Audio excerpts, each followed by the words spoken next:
In my last life, the magic ring I found was forcibly taken by my stepsister. After that, she secretly sold off all our family's assets to hoard supplies. When the money ran out, she made me get a summer job to pay for my own tuition. Who knew that 3 days later, a high-temperature apocalypse would suddenly descend? My stepsister and her family ate and drank like kings. I was the only one kicked outside to die in the scorching sun. Reborn, I find my stepsister standing in front of me, asking to trade for the ring again. This ring is pretty cool. How about I trade you some snacks for it? After she spoke, she grinned and pulled a bag of potato chips from her personal snack shelf, holding it out to me. You love these puffy snacks, don't you? Here. I clenched my fists, my breathing tightening. My body still felt the phantom burn of my death. My stepmother turned her head from the sofa, her tone casual. Chloe, honey, don't get mad at me for saying this. You're almost 155 pounds. You should really stop eating this junk food, or no boys will ever like you. I told her firmly, I'm not going to start dating anyway. But thanks for the tip. I don't want this.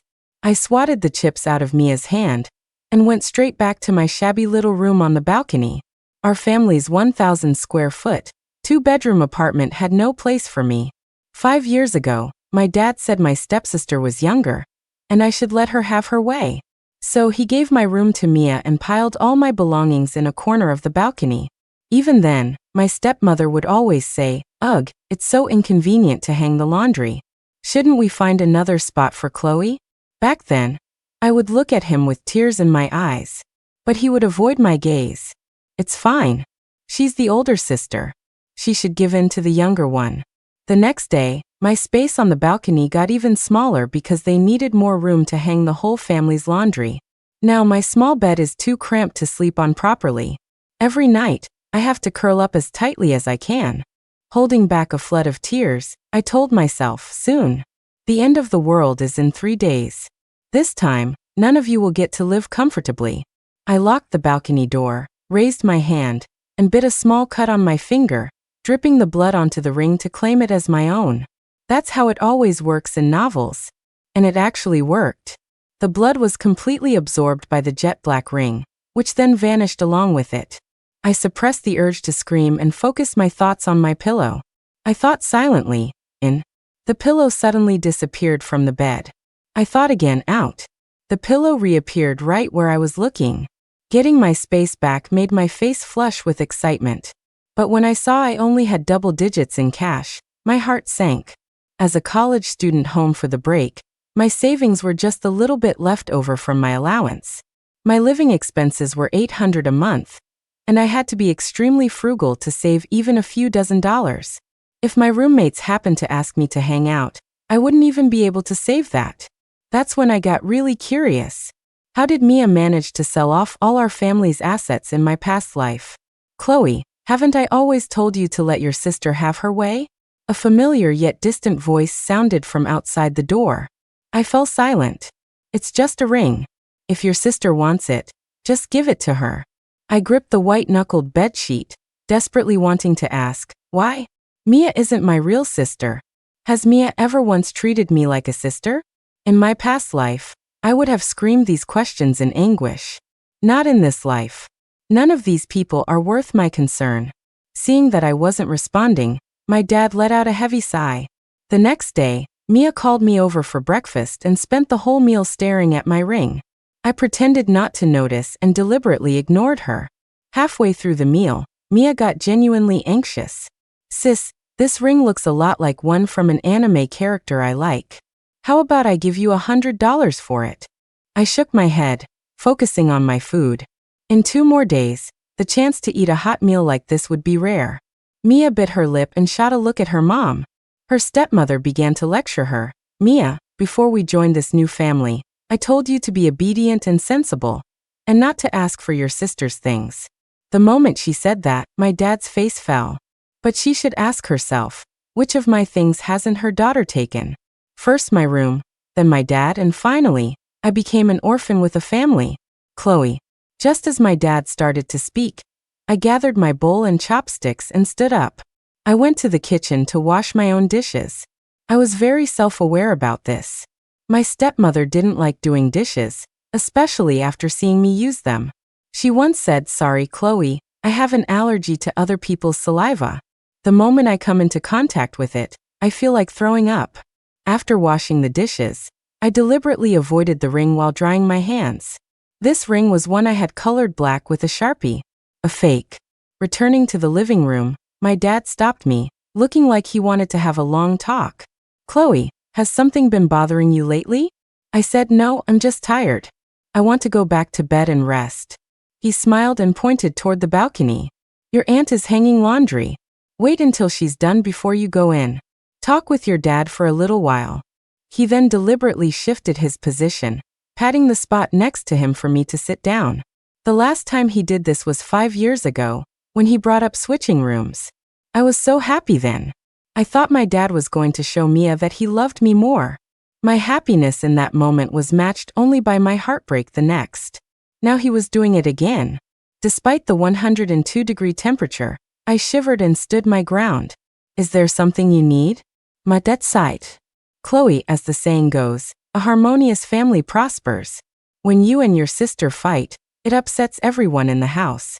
I want to encourage you to let go of your personal feelings, be more level-headed, and be more tolerant of others. Your sister hasn't done anything to wrong you, has she? She's young and rarely asks for anything like this. If she has wronged you in any way, I'll apologize to you on her behalf, okay? I glanced at the shadow by the doorway and said, "You're always telling me to be patient and tolerant. When are you going to talk to her? Tell her to stop eyeing other people's things. Always wanting this and that, it's so tacky." Suddenly, there was a loud crash from the balcony. My dad rushed over. "Did the bucket fall over?" I let out a cold laugh. That sound was clearly my stepmother kicking it over on purpose. Mother and daughter are cut from the same cloth, always eavesdropping. Waiting for the two of them to come out of the balcony, I immediately squeezed in and shut the door. To dry the clothes, the balcony's sunshade had been fully retracted, and the heat made me feel breathless. In my last life, I died from exposure in this exact brutal environment. By the end, my body was completely dehydrated. My skin as hard and dry as beef jerky. My body seemed to have retained the trauma.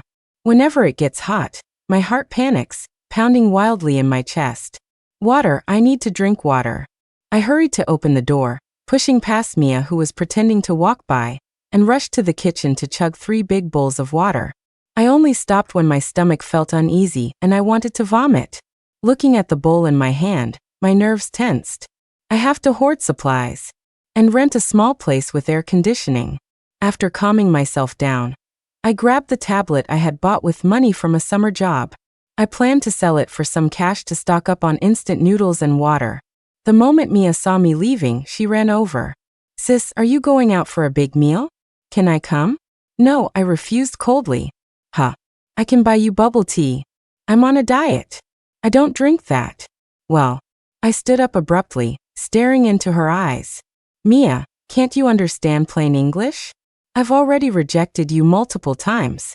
Mia's eyes widened, unable to believe that the pushover she knew could say such things. My stepmother and dad heard the commotion and rushed out of their room. "What's wrong? Why are you fighting with your sister again? Chloe, how long are you going to keep throwing this tantrum?" "Mom, sis won't let me go play with her." Mia burst into tears. She cried so much I wanted to leap over and lick them dry. My dad looked at me with profound disappointment. I didn't explain. I just silently took off the ring on my hand and threw it hard into the flower bed outside the window. I told them coldly, for the sake of peace in this family, it's better to just throw this source of trouble away. Mia let out a shriek and immediately lunged towards the window to look down. As I passed the flower bed downstairs, I could still see her, looking like a ghost with her hair all disheveled, digging through the dirt. "Go ahead and search. You'll only be more desperate when you find it. The pawn shop owner gave me $900 for my tablet. With that $900 and the mere $45 left on my phone, I planned to rent a place first before going shopping. The ground floors in the old part of the city were dark and damp, but cheap. But you can't guard against the wickedness of people's hearts. A basement would be cool and quiet, but if the air vent was blocked, you could suffocate to death. I squatted in a shady spot on the street for several minutes, genuinely unsure of where I could find a safe haven. My phone was about to die from all the searching when I finally saw an ad on a local app. A studio apartment for only $1 for the first month, with water and electricity included. Most importantly, it came with an air conditioner and a water purifier. I immediately called the agent, eager to move in quickly. The agent was just as eager to scam me out of my money. We hit it off immediately and signed a lease with an escalating rent. $1 for the first month, $1,000 for the second, and $2,000 after the third month. After we both stamped our fingerprints, our eyes met, and we shared a knowing smile. With the key in hand, I quickly took a bus to the wholesale market to buy various flavors of instant ramen in bags. I couldn't afford the cup noodles, and the bags were a better value. When I got to the market and asked, a box of 24 packs of ramen was $40. Eating twice a day. That would last me 4 months. And I could use the rest of the money to stock up on water. But unexpectedly, the owner, seeing I was silent for a while, pointed to a pile in the corner and said, "The ones nearing their expiration date are $10 cheaper. Go take a look." My eyes lit up instantly. I ran over to check the expiration dates. They all had about 30 days left. For me, that wasn't a problem at all, because time doesn't flow in the storage space. However, I died too early in my previous life, so I don't know how long the apocalypse will last. I can only hoard as much as possible. So I took 20 boxes of different flavored ramen from there. When I was checking out, the owner looked at me with a complicated expression. "Young lady, you can't just eat instant noodles all the time. You need to supplement with vitamins." I nodded repeatedly. "Sir, you're a good person. But besides ramen, what else could I afford?" As I slowly walked out of the wholesale market, Mia kept calling me non-stop. I blocked her number, but she found other ways to contact me. "Mia, did you figure out the ring's secret?" Every time she sent a message, I blocked her immediately. After all that, my phone battery had dropped by 5%. A small truck at the intersection was selling watermelons, the driver shouting, "Local watermelons, going cheap. 15 cents a pound. Watermelons cheaper than bottled water." I bought the entire lot. I threw in a little extra for a tip, and the watermelon seller helped me deliver them along with the 20 boxes of ramen to the downstairs of my studio apartment. By then, I had less than 50 left. I bought 4 15-liter empty jugs. Taking the elevator up to the 4th floor, I found the apartment hallway was pitch black, without even a motion sensor light. But I quite liked this kind of environment. To avoid revealing the ring, I carried everything up from downstairs to my room, trip by trip. After storing everything in the space, I looked out through the screen window. The sky was filled with dense, bright stars. These stars were anything but romantic. They were the true culprits of the high-temperature apocalypse. They repeatedly refracted and amplified the sun's light onto the earth. This caused the temperature on the first day of the apocalypse to climb to 158 F. It would drop a little at night, only to rise again the next day. Before she died, she had seen on the news that experts predicted it would take at least 3 to 5 months for the temperature to return to a habitable range. But during these few months, the persistently high temperatures would cause all crops to wither and die, freshwater resources to evaporate, and people to suffer from food shortages and restricted movement, leading to social chaos. In the first 3 days, hundreds of thousands of people died every day. Splish splash. The drinking water in the kitchen was overflowing. I snapped back to reality and quickly turned off the tap. Just as I stored the water jug in the space, my phone, which was charging on the bed, rang. It was my dad. I didn't answer. He started sending voice messages. One long voice message after another quickly filled the entire screen. "What have you been doing? Not answering your phone.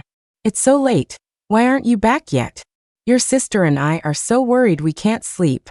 The whole family is waiting for you. What has gotten into you lately? You've become a completely different person. Who wronged you? Didn't I tell you that a person needs to know when to stop? They're both my daughters, so why is Mia so well behaved? It's all your dead mother's fault for leaving me with an ungrateful brat like you. If you're not back by 10, don't ever come back. And don't come asking me for tuition or living expenses from now on." The last voice message was the shortest. I listened to it all. See, it was already like this before the apocalypse even started. I took a deep breath, turned on some music, and continued preparing for my survival. I would need a lot more water later, so I kept filling various containers with tap water. Sometime around dawn, I fell asleep, curled up in a ball on the floor. Ah! A piercing scream from downstairs shattered the peace. I woke up with a start and ran barefoot to the window to look.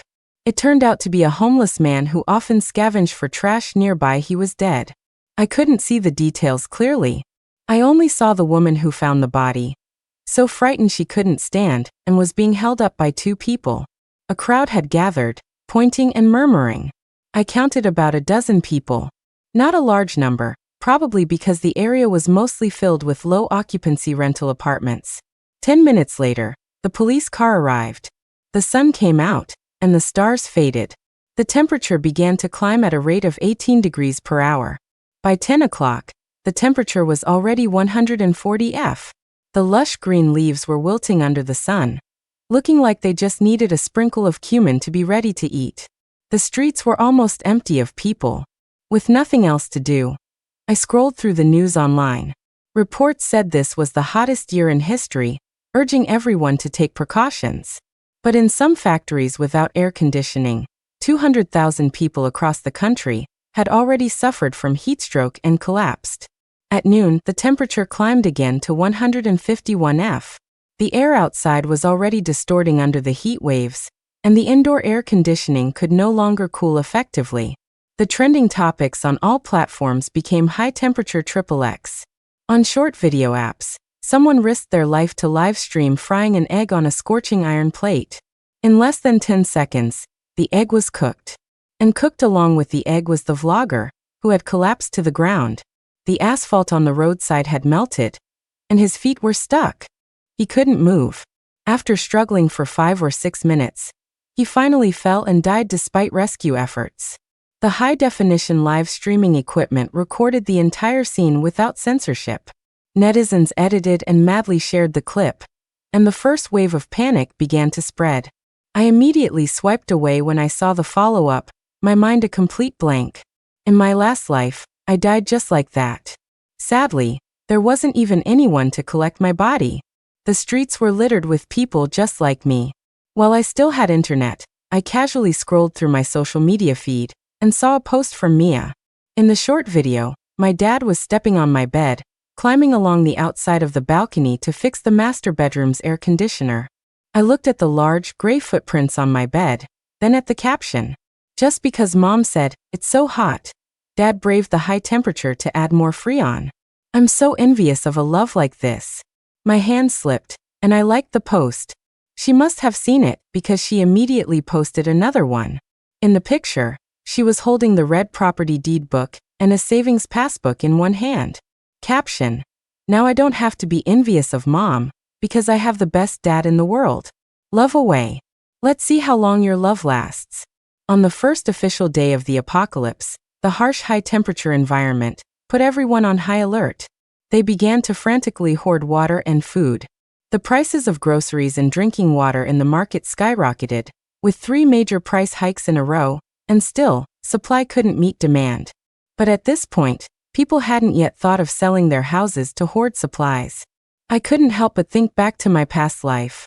Mia only had the courage to sell the house and hoard supplies because she got my space ring. Now that she doesn't have it, how will she cope? Unfortunately, before I could see her post an update, a purchase limit notice was issued. At the same time, an important piece of news came through. An industrial park announced it was halting operations, and all workers were being sent home on leave. I glanced at the address and realized my dad, Henry Hong, worked in that area. Sure enough, Mia posted an update at noon. The picture showed the family of 3, with a spread of 4 dishes and a soup, raising their iced drinks for a toast. Caption: You used to work to support the family, now it's my turn to support you. Heh, was a single penny of that money earned by her? I tossed my phone aside and got up to tend to my watermelon seedlings. Yesterday, I'd cut open a small watermelon and spat the seeds onto a piece of paper, planning to throw them away, but I forgot. To my surprise, when I looked today, they had all sprouted. Now if the internet goes down, at least I won't be too bored. On the 3rd day of the apocalypse, the high temperatures continued unabated. Astronomers and meteorologists had already figured out the cause of the heat wave and told everyone, there will be a long period of high temperatures ahead, and we hope everyone can help each other, live in harmony, and overcome this difficulty together. In addition, local governments successively released videos, instructing local residents to move to public shelters for safety. The shelters in the videos not only provided a cool environment, but were also equipped with various facilities to meet the different needs of the citizens. For example, free drinking water, emergency medical rooms, exercise areas, and children's play areas. That night, almost everyone in my building left. The car horns downstairs were blaring non-stop. In the middle of the night, around 3 a.m., the wind suddenly picked up, and a streak of purple lightning flashed across the sky. Then, a heavy downpour began, gradually extinguishing everyone's desire to leave. I stared blankly at the fierce wind and rain outside the window. I thought to myself, could the apocalypse be over just like this? In my previous life, I died on the third day of the apocalypse, during the day. So I was just shy of making it through? On the fourth day of the apocalypse, the sky was already faintly light at 4 a.m. The temperature reached over 104 degrees. The indoor air conditioning couldn't cool the room, and I was woken up by the heat. I habitually opened my phone to check the news and found that last night's rain not only failed to extinguish the fire of the high temperature, but also caused cracks in the walls of some old buildings due to the sudden increase in humidity, turning them into hazardous structures. On my social media feed, many of my former neighbors and friends posted that their places were no longer livable, and they were preparing to move to the public shelters. After a brief dusk, the night unfolded. In one of my neighbors' posts, I saw the figures of that family of 3. Soon Mia posted her latest update. The family's hands were stacked together, with the young girl's delicate, fair palm pressed in the middle. Caption: as long as mom and dad are by my side, I'm not afraid to go anywhere. 3 hours later, she posted another photo of 2 people holding hands. Caption: let me introduce everyone, this is my boyfriend. Well, what do you know, she's already started dating. These past few days, my interest in reading novels has waned. I'm just waiting for her to post updates. 2 days went by in a flash. My watermelon seedlings have even flowered, but there's still no news from Mia's side. I temporarily set aside my people-watching hobby and focused on tending to my melons. I searched online, and sure enough, no melon can go from sprouting to flowering in just 6 days. But then again, since a once-in-a-millennium apocalypse has arrived, what's impossible? 2 days later, on the 10th day of the apocalypse, the impossible happened again. The melons were ripe. A watermelon slightly larger than my fist cracked a smile, revealing the red flesh inside, telling me, the melon is ripe. With a heart full of excitement and confusion, I ate half of it. Sweet. So sweet. Incredibly sweet. One vine bore 6 or 7 melons, yielding more water than the liquid I irrigated it with. I decided to cultivate more watermelon seeds and start a plantation in the apartment. On the 11th day of the apocalypse, there was one piece of good news and one piece of bad news. The bad news was that not a single drop of water would come out of the faucet anymore. The red line of water conservation was drawn even tighter. I forced myself to eat half a small watermelon every day to stay hydrated. Besides instant noodles, I was determined not to touch the drinking water in my storage space. The good news was that the second batch of 20 watermelon seedlings had all sprouted. If I continued to expand the number of plants to sustain myself, I would face a new problem: not enough soil. I took a deep breath, walked to the window, and peered through a crack in the curtains, coveting the dry, cracked earth outside. Just then, an unidentified object suddenly fell, shaking the ground with a thud and making the doors and windows roar. A few screams rang out from outside. I looked closely and saw that an entire wall had collapsed. A woman was lying on top of it, blood slowly seeping from under her hair. I don't know if it was the rain or the scorching heat of the past few days, but the walls of the high-rise sunrooms had all started to crack. Perhaps some cracks were obvious, while others were hidden within the walls. I hurriedly checked this apartment from top to bottom 3 times. For the time being, I found no cracks. That night, many families drove away. The woman's body on the collapsed wall was also taken away, leaving only a dark, oxidized bloodstain behind. A few hours later, another accident occurred. The walls of 3 more apartments collapsed. Fortunately, no one else died. But for the next few nights, people left every day. I don't know how many people are left in the building. It's deathly quiet day and night. Ding dong. A friend request suddenly popped up. It showed that the person had sent the request via people you may know nearby. Hello, I'm the resident of 208. Are you still living in the apartment? I'm out of water at my place. Can I trade you some food for a bottle of water? 208? My apartment number is 408. That means this person is likely living 2 floors below me. I'm always careful when I walk, and I haven't moved my tables or chairs at all. With a whole floor between us, he probably doesn't know there's someone in 408. I didn't reply to him. A moment later, he sent another message, this time with a picture of a pile of snacks that made my mouth water. Crab-flavored rice crackers, braised chicken legs, potato chips, fries, spicy strips, sausages, and more. I couldn't help but reply. Without any established trust, how can I feel safe trading with you? The person seemed to be waiting by his phone, as the message came back instantly. You can leave the items out, and then I'll go get them. I refused. It's too dangerous outside. Sorry. I ignored all the messages that followed. 5 minutes later, the person finally gave up. I went to the bathroom, then used the post-metabolism watermelon juice to water the flowering watermelon vines. After making sure each one got a fair share, I scrolled to a local news outlet's job posting. The content was roughly, due to the overcrowding in the public shelters and a severe lack of resources, those who wish to receive more supplies must contribute labor. Seeing this, I thought, if things go as expected, Henry Hong is about to get busy. This time, I didn't have to wait long. Mia posted an update. I watched the video of the man tilting his head back to drink water, and my nose suddenly tingled. He was holding a full bottle of water, but didn't dare to drink directly from the opening. He carefully wet his throat, then smiled and handed the water to the person filming. In the video, his skin was dark and his body was so thin that his skin hung loosely. The cheekbones on his face protruded sharply. His lips were pale, the area under his eyes was bluish, and to put it bluntly, he looked like he wasn't far from death. I thought about it all night. In the middle of the night, I unblocked him and sent him a single sentence. Take care of yourself. That mother and daughter aren't worth you sacrificing your life. Not long after I sent the message and fell asleep, the sound of a reply woke me up. After spending so much time alone, I'd become sensitive to any sound. Henry Hong's reply left me feeling helpless. Don't be like your mother, always assuming the worst of people. They have more conscience than you. I worked hard all day yesterday, and they knew to give the first sip of water to me. The water you earn through hard work. Why do you call it giving? They're relying on you to drink that water. Of course they have to flatter you. Once they've squeezed you dry, do you believe they'll immediately find someone else? If I die, I can't control what happens after. As long as I'm alive, having someone by my side to care for me is enough. Your wings have grown strong and I can't control you anymore. After raising you for over 20 years, I've raised an ungrateful wolf.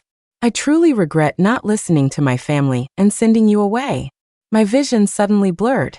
I wiped my tears away and told him, take care. 3 days later, Mia's social media post brought the news of his death. He died on the 20th day of the apocalypse. He lived 17 days longer than I did. I became an orphan with no parents. That day, I stared at the watermelon vines that crawled all over the room, sitting motionless for a long, long time. It was a knock on the door that pulled me out of my daze. Knock, knock, knock. I hugged myself tightly, my body trembling uncontrollably. I've heard that peepholes are two-way when the person inside looks out. The person outside can also see if someone is peeking. The thought of this filled my mind with the image of a black eyeball hiding behind the peephole. I know someone's in there. This building smells of instant noodles every day. I've ruled out all the other rooms, only yours is left. Are you going to come out on your own? Or wait for me to break the door down? Breathing became exceptionally difficult. I didn't even dare to swallow, afraid the person outside could hear. The person outside really started to smash the door. Every blow sent a shiver through my body. It felt like a crack had appeared in the door. He was about to get in. My hands were shaking violently. My heart felt like it was about to leap out of my throat. To live, to protect my melon patch. I forced myself to crawl onto the table, grabbed the fruit knife, and held it tightly in my hand. Bang! The lock, which had been tortured for ages, finally gave way, breaking from the door frame with its parts scattering all over the floor. I was pressed right against the door. When the dark figure appeared, my mind went blank, completely losing the ability to think.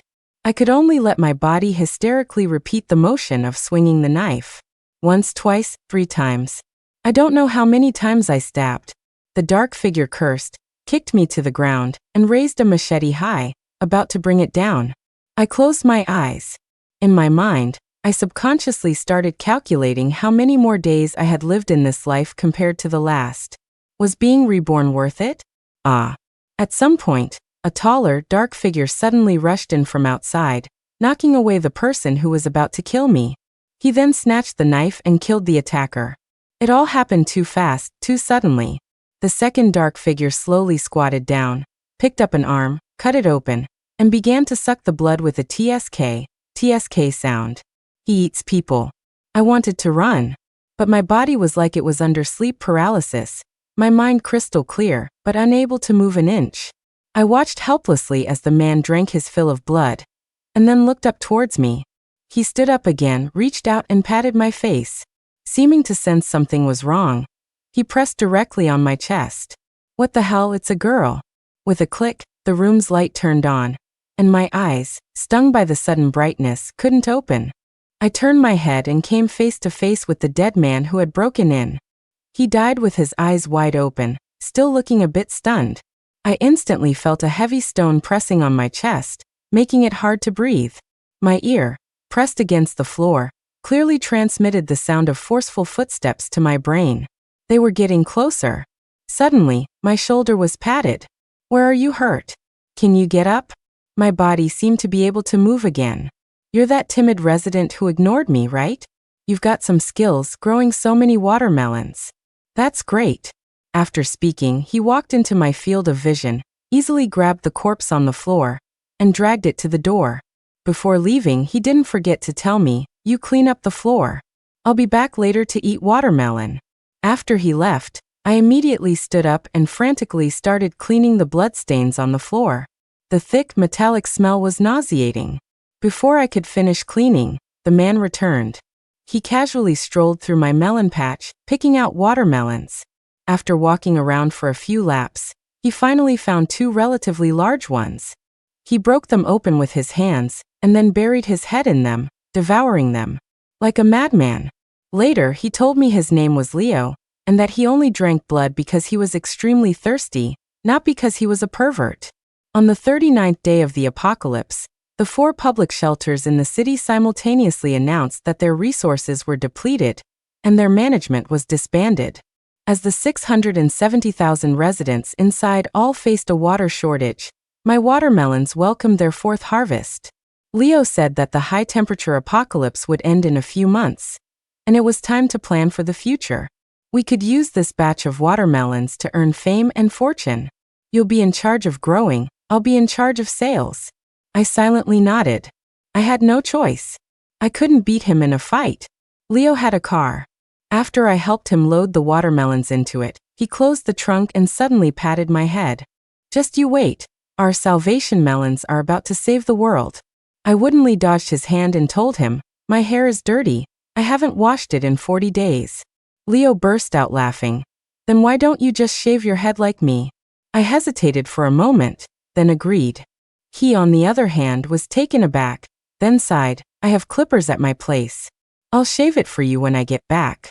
Before dawn, a sliver of white appeared on the horizon. Leo drove back. I waited in the room with a knife. It's me, he announced from the hallway before coming in. I breathed a sigh of relief and walked with him to the table. The backpack made a muffled thud when he placed it on the table, seeming very heavy. Is your name Chloe Hong? Leo suddenly asked. I was stunned for a moment. Yes. Did you tell people I'm your boyfriend? He asked again. I shook my head vigorously. No, absolutely not. The smile on Leo's face faded. I went to the nearest shelter, Shelter 2, last night. After the management there disbanded, the people inside basically didn't leave. The watermelons sold out as soon as they arrived. I'm not going back to Shelter 2 next time. First, some crazy woman was calling me brother-in-law, begging me to save her and take her with me. Then after I sold the melons, a gang of people targeted me. Otherwise, I would have been back around 1. I lowered my head thinking, Mia must have been reborn too. She probably saw me use the space ring to hoard supplies, but how could I have ended up with Leo, this blood-sucking guy? What are you thinking about? Come take a look at our hard-earned money as melon farmers. Leo opened his backpack. Inside was a pile of glittering gold and some expensive watches. As a broke person, I was indeed a bit excited to see so much gold. We still don't know when the apocalypse will end. An astronomer friend of mine predicts it will end around November of this year. It's not far off. Then when you sell these later, people will be able to trace them. What if they report you to the police and have you arrested? You don't need to worry about that. I didn't steal or rob. I earned this with my own skills. It's much more law-abiding than those looters. I couldn't win an argument with him, so I chose to continue tending to my little watermelons. There are still several months until the end of the apocalypse. This time I must survive. On the 43rd day of the apocalypse, Mia contacted me with a new post. The picture was of Henry Hong's bones. She wanted to make a trade with me. If you don't want your own father's remains to be scattered, tell your husband to bring me water and food. I found it laughable. Didn't Henry Hong say he didn't care about what happened after he died? His stepdaughter, to whom he gave money when she asked and love when she wanted, was now using his bones to bargain with me. I wonder how his face would look in the afterlife if he knew. I didn't have time to waste on her. Leo had brought a lot more soil into the rooms. Now all the rooms on the 4th floor have been turned into melon patches, and I'm swamped. The main problem is that there's simply not enough water for irrigation. On the 49th day of the apocalypse, the melons in rooms 408 and 409 were ripe. Leo drove them to Base 3 to sell, and he came back earlier this time. The people at Base 3 are very smart. I'm wary of smart people. Next time, I'll go to Base 1. The melons in room 411, and the rooms after that all withered and died due to lack of water. On the 53rd day of the apocalypse, this batch of melons was almost sold out. The remaining small watermelons would barely last us until the next batch ripened. Leo said, "The walls of the building are cracking. We won't sell this batch of ripe watermelons. We're moving to the nearby mountains to live." The mountains he mentioned were a scenic spot I had visited before the apocalypse. Back then, the entire mountain was lush and green. Now it's a stretch of scorched yellow. We found a ranger station on the shady side of a mountain to live in, and started planting melons again. The temperature in the mountains was slightly lower than in the city, and my body seemed to have gradually adapted to the high heat over the past 2 months. When the temperature dropped at night, I surprisingly didn't feel hot. On the 64th day of the apocalypse, the melons were ripe. The yield was slightly low, so we kept them for ourselves. Leo fiddled with his equipment and found 2 public shelters in the next city. He planned to go there to sell melons next time. On the 74th day of the apocalypse, the melons ripened one after another. After setting aside enough for the 2 of us to eat, the remaining small watermelons filled Leo's car. He left at 8 in the evening and hadn't returned even after the sun had fully risen. I thought he probably wasn't coming back, and felt quite down. Sadly, I took out some instant noodles from my storage space and made 2 packs with drinking water. These past few days, with Leo always around, I didn't dare to reveal the existence of my storage space, and could only eat melons with him to get by. After eating, I felt much better. 2 nights later, I woke up to find a man lying next to me, which scared me so much I slammed my head against the wall. The man opened his bloodshot eyes, glanced at me, and then closed them again. "I'm going to sleep a little longer." He had been ambushed while selling melons at the shelter in the next city. His car was left there, and he had to walk all the way back on his own 2 feet. I advised him, people's hearts are treacherous. It's better to just safely ride out the apocalypse. Leo said, "Actually, My intention was to save more people, to spread the watermelon seeds and let more people survive. I looked at the several large bags of valuables in the corner. On the 100th day of the apocalypse, the daytime temperature had noticeably dropped. Before 9 a.m., the outdoor temperature was still bearable. Leo marked a date for our escape. People won't wait until the temperature is completely normal to start moving. I'll take you back to my hometown to lay low for a while. His hometown was in the neighboring province. On the 121st day, when the daytime temperature dropped to the 120s, we began our move. Leo had found a car in advance, but unfortunately, it didn't have much gas. Along the way, we had to dismantle cars we found and scavenge gas stations, piecing together enough fuel to get to his home. The house hadn't collapsed, and there was no one home. Leo hid the backpacks one by one, then told me about his family situation. My parents aren't dead. They spend all their time on research. You can stay here without worry. I nodded lightly. Once the high temperatures officially end, I'll leave. Hearing this, his eyes widened immediately. You can't do that. Just use me and then walk away? I gave him a puzzled look. Do you know why I never mentioned splitting the profits? What is he planning to do? Kill me after the job is done to tie up loose ends? Because I won't let you leave me. This is our marital property. If you want it, I can give it all to you. His smile was eerie, and his intense stare once again reminded me of him drinking blood. If I disagree, I might get dismembered. In mid-November, the daytime temperature dropped to 93 degrees. Countries around the world declared the end of the high-temperature climate, and life began to return to normal everywhere. On the first day the government offices opened, Leo dragged me to get a marriage license. After leaving the office, he immediately asked me, "Where do you want to settle down?" I said somewhere with mountains and water. So, we bought a villa with land for planting back in the city. Leo worked from home, responsible for transferring the valuables we had earned into a bank card. Then he told me, "I'm not going to work anymore. You can support me with the interest." I didn't really want to see him every day, so I contacted my previous university to continue my studies. Leo didn't object. He even proactively rented an apartment near the school to be with me while I studied. This guy was determined to stick to me. Epilogue. January 23rd is the anniversary of my mother's death.